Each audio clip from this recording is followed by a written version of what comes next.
Mr. Chair, and thank you, Madam Secretary, for being here today.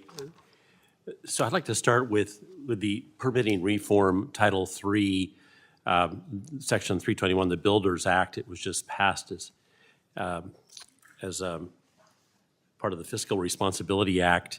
And my question, this was drawn up a little less than a year ago, but the purpose is to kind of facilitate and make more projects happen quicker. What has your department done to implement this law? Are you writing rules now to make sure this law is applicable? And if so, where are they? Thank you, Congressman. If it's okay, I would love to pass this question to our Acting Deputy Secretary, Laura Daniel Davis. She can answer that better than me.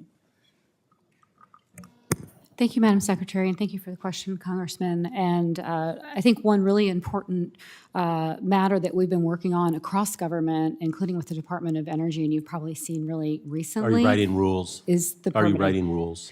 Can you be specific about which provisions you're referencing? All of them. We'll just start with the first one, the Builders Act. Are you writing rules? Just say I'm yes going or to need no. a little more information on the specifics. We're writing a lot of rules. I'm sorry? We're working on a lot of rules. So I would help specifics. We're working with the Department of Energy on transmission. Okay, you don't have rules yet. It's been a year. You don't have rules yet to implement a law that would speed your permitting process up. Is that what I'm hearing? You don't have them yet. Well, our You're permitting working on it. process, we've been working very diligently at ensuring that it is efficient, and that includes what the Secretary was discussing about early engagement with communities and tribes. I'm not sure the year reflects diligence, but I'm happy to hear you're doing something. Would you please give me copies of whatever it is you're doing within the next 2 weeks? Would you please do that? Yeah, we'd be happy to respond for the record. And Thank you. Thank you so much. The conservation rule, I'm unclear on the conservation rule. We had a hearing yesterday on it. Passed a bill regarding it. The conservation rule, in my opinion, is a direct attack on multiple use of federal lands by making conservation, quote, on par with other uses.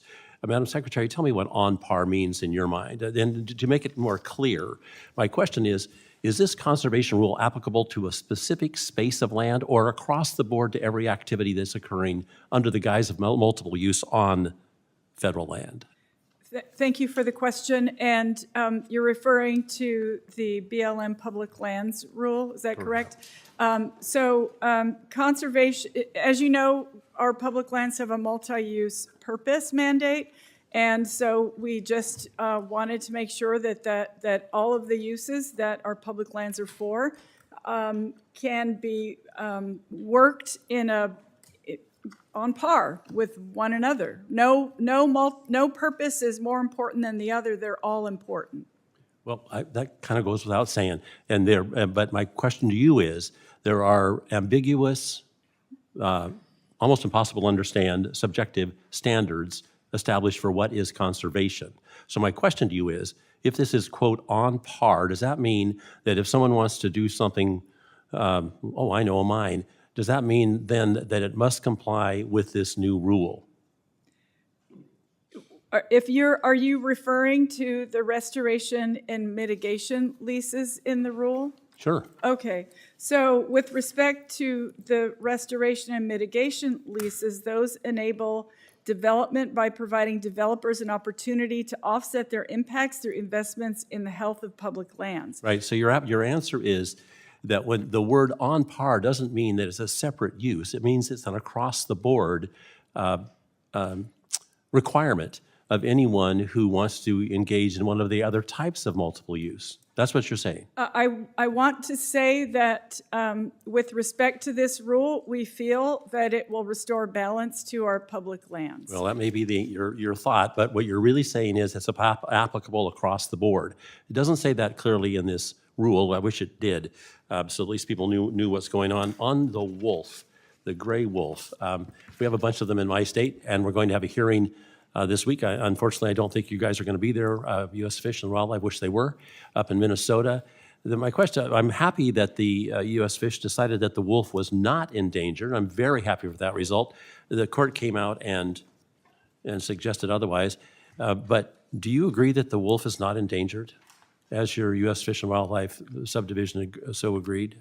of course, Congressman, as you know, we follow the science on all of these issues. So I'm not the scientist in the group, but scientists, they do study these things and let us know what the data is. So as I want to say that, yes, the science tells us that wolves are not at risk of extinction in the western U.S. now or the foreseeable future.